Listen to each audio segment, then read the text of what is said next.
When it comes to examining the manga of Osamu Tezuka, there are a number of works that continue to come up over and over again because they are either considered to be a landmark work or generally essential in examining Tezuka's career. Those works include New Treasure Island, The Jungle Emperor, Princess Knight, Mighty Atom, Phoenix, and Blackjack, just to name a few. Another one of these essential works is the subject of today's review, Crime and Punishment. Crime and Punishment is continuously brought up in discussions of Tezuka's manga, due in part to its experimentation with panel sequencing. It's the staircase scene that gets examined the most in this regard. The manga is also regularly brought up due to the fact that Tezuka was in a stage performance of Crime and Punishment when he was in college in 1947. Crime and Punishment is Osamu Tezuka's adaptation of, oh no, I'm gonna mess this up so bad, Fyodor Dostoevsky's classic 1866 novel by the same name. Published as a red book for the Osaka market in 1953, and is the second in a series of adaptations Tezuka did of classic Western literature, which included his 1950 adaptation of Faust and The Merchant of Venice in 1959. It was also the last work he published with his original Osaka publishing firm Tokodo, which gave him his start in 1947 with New Treasure Island. In 1990, a bilingual English-Japanese edition of the work was published, but the version of the manga I read was the 2015 DMP edition, translated by Greg Baker.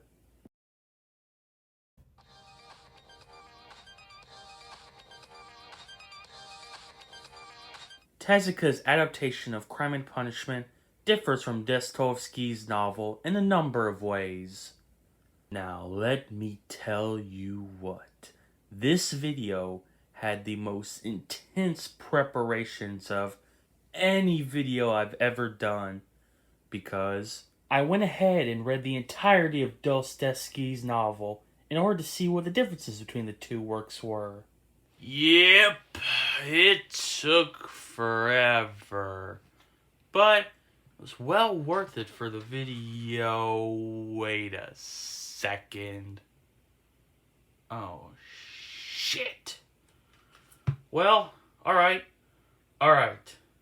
Not to worry, because there's still the film. I could just watch the film.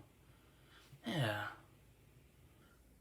Man, that film was long. So long, in fact, it was split up into 4 films. It was great, though. The director, Sergei Bondarchuk, is a genius. It's kind of weird, though, because the film almost exactly followed the plot of the book that I read by accident. Wait. What was the name of that film again? Son of a... Okay. So, looking at the spark notes of the novel, it seems that the major differences between the manga and the book is that Dostoevsky's original novel takes place in the 1860s, while Tezuka's adaptation takes place on the eve of the Russian Revolution in the early 20th century. Also, the endings differ significantly between the two works. I won't give that part away, though, because of spoilers.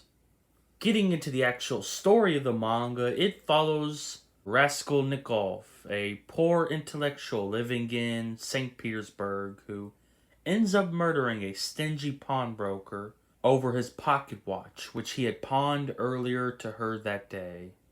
After doing this, he tries to justify his actions to himself and suppress his feelings of guilt by arguing to himself that she was a bad person and that he is a superior person. The body of the old woman is quickly discovered, and an investigation begins led by Judge Porfiry? Man, this manga is just filled with so many fake Russian names.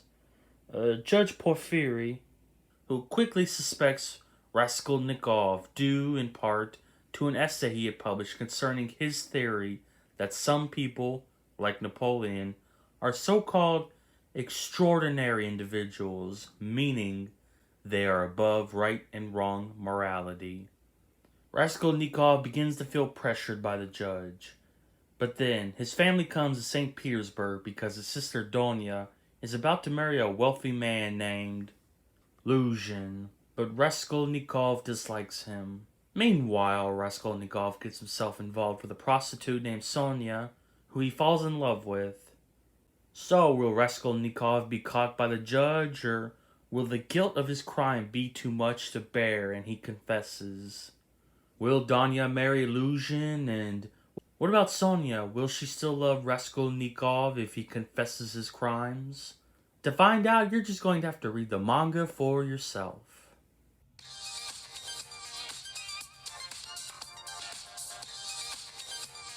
Starting with the art, it's the typical Tezuka Disney-esque style that he primarily worked with during his early career. But don't let that fool you into thinking that this is a cutesy children's manga. Tezuka's Crime and Punishment is not for kids. Before I even read the manga, I was taken aback by the age rating the publisher has put on the back of the manga. It says 18 plus, and while that rating is a bit of a stretch, it is still very much an adult work due to its examination of some honestly dense philosophy and direct references to prostitution, which was a tad bit jarring combined with the art. Now, this cartoony looking art does help to sell the slapstick humor, of which there was a lot in the manga. I've previously mentioned how this manga gets discussed a lot, due in part to the experimentation Tezuka did in terms of panel layouts, and yeah, the layouts here are unique. Moments such as the staircase scene and the opening pages were unique and radical in comparison to other mainstream manga works being made in the early 1950s. Take a look at these opening pages where Tezuka has split the page into two columns. The column on the right shows Raskolnikov walking with his thoughts, and the other that provides the backstory as to why Raskolnikov is going to murder this woman. It was a standout moment in the manga in terms of composition that I particularly enjoyed. There were also a number of highly dynamic shots and angles spread throughout the manga that helped to make it interesting and not feel dated. Tezuka also experiments a bit with the art in terms of creating unique compositions. Take, for example, this scene in the rain. The framing of the conversation between Raskolnikov and Sonia within the raindrops was unique and enjoyable. Finally, the manga also contains a number of large crowd scenes, which is a trademark of Tezuka's early career. These shots are impressive, and it's fun to see all that's going on within them. Moving on to the story, since this is an adaptation, we have to first consider the source material.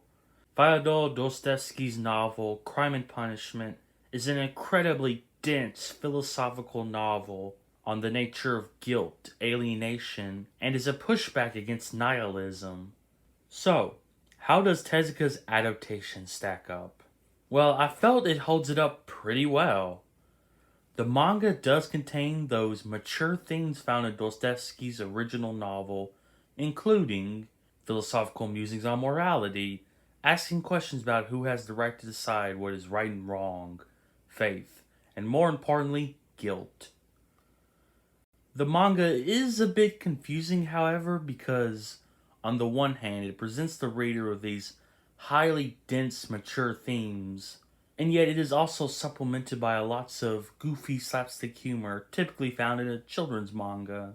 Now, that's not to say that a children's work cannot contain dense and mature themes. They most certainly can. But still, it creates this somewhat bizarre juxtaposition. Getting back to comparing the manga to the original source material, I mentioned how the ending of the manga does diverge from the original story, but I don't feel that it compromises the vision of Dostoevsky's original novel. I personally liked the ending and found it to be highly striking. Moving away from comparisons, Crime and Punishment is a fairly fast-paced manga, which I feel causes a number of problems with the story. For instance, in order to quickly move the story along, too many coincidences tend to happen within the story, such as characters randomly running into each other. Speaking of characters, their development was serviceable, but characters like, oh dear god, Svidrigailov were poorly done. I think that's how you say that. He had a chance to be an interesting character with him always being in the background watching the story unfold. But we ultimately don't get much about him. Speaking of relationships, Raskolnikov's and Sonia's relationship was not good. There is no real development between the two in terms of the building of their relationship. This lack of development leads to a number of problems within the story, such as the scene where Sonia is accused of stealing. Within the story, Raskolnikov is supposed to be embarrassed by this, and yet it's not obvious that the two are really in a relationship. They hardly know each other, so why would Raskolnikov be publicly embarrassed by this? One good relationship within the story, however, was the one between Judge Porfiri and Raskolnikov. Well, I wouldn't necessarily say that it was good, but more so interesting. The exchanges the two shared were just incredibly tense due to the nature of their relationship.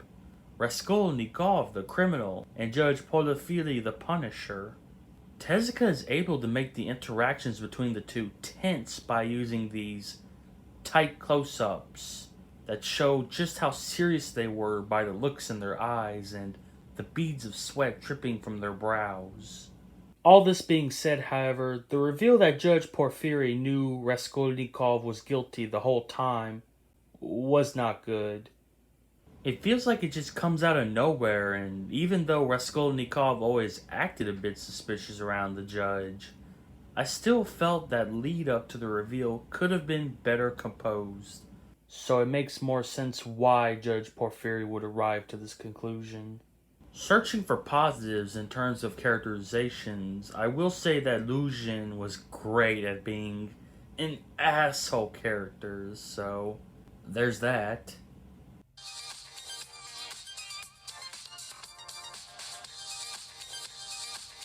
Overall, Crime and Punishment does have some interesting things going on in terms of experimentation with art and panel layouts.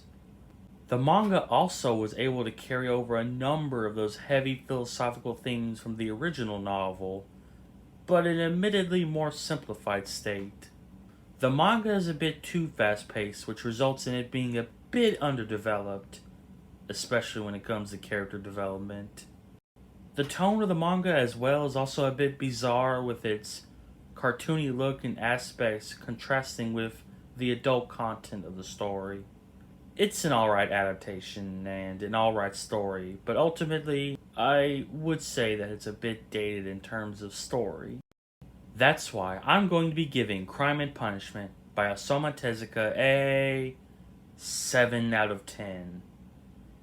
It was almost just a 6 out of 10 for me, but because of the manga's themes, I'll bump it up to a 7. And that's the video. I hope you enjoyed it, and I hope you agreed with what I had to say about Osamu Tezuka's Crime and Punishment. I see why this manga gets brought up a lot when talking about Tezuka's career, and it's a pretty good adaptation of a classic novel. I wouldn't necessarily say it's a must-read Tezuka manga, but it's pretty good, so check it out if you want to. Anyway, I hope you enjoyed the video, and I hope to see you on this channel again real soon. Goodbye!